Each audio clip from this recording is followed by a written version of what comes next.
afternoon. Ian Saul, President of Tas Farmers with the weekly wrap.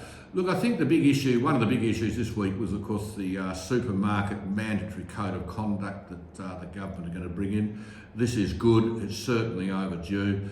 We've got to make sure that there's fairness for both the farmers and the suppliers. Without that, the whole system falls down, and we want to make sure that there's good competition in there.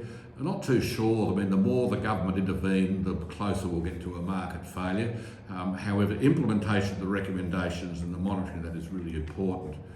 This week, which doesn't affect Tasmania that much on the outside, is the live sheep export ban for Western Australia. Look, this is really not good policy. It's terrible policy. It's based on a philosophy. It's not based on science.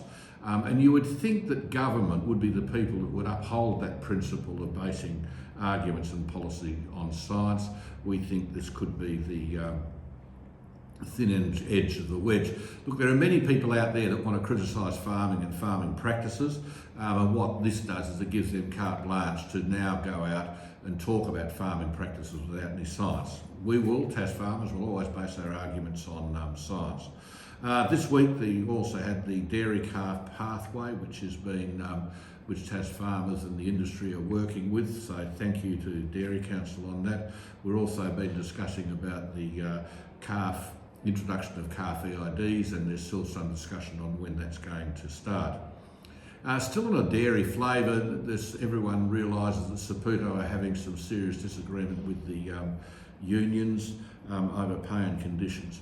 What we don't want to happen is we don't want the farming community, especially the dairy farmers, to become the flotsam and jetsam of this argument. It's absolutely vital that doesn't happen. The dairy farmers have got nothing to do with this argument. We want to make sure that they're not caught up in it. We had the long lunch this week, which was organised by Felicity Richards from Farm Safe Australia. A great event that happens every year. Everyone looks forward to it. I couldn't be there, but I'm told that it went down really well. The other issue is that the farm access code, can people make sure that they're making themselves well aware of that? And Grayson will put a link on that. We've got energy companies and others coming on the farmland. Just make sure that you're well aware of what you're allowed to do under law and what you need to do with the people that are coming onto the land as well. Nathan will be on King Island Thursday and Friday next week. Nathan really wants to be able to meet you. Ring the office, make sure that you catch up with Nathan to talk about stuff.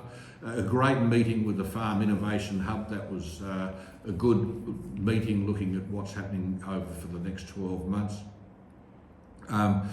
Spoke about irrigation, and there's also, we're hearing that there's which we're going to get clarity on, some rules around registration of telehandlers and farm tractors.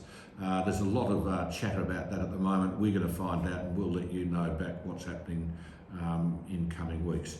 However, very, very cold. We've had very cold weather. Until next week, take care.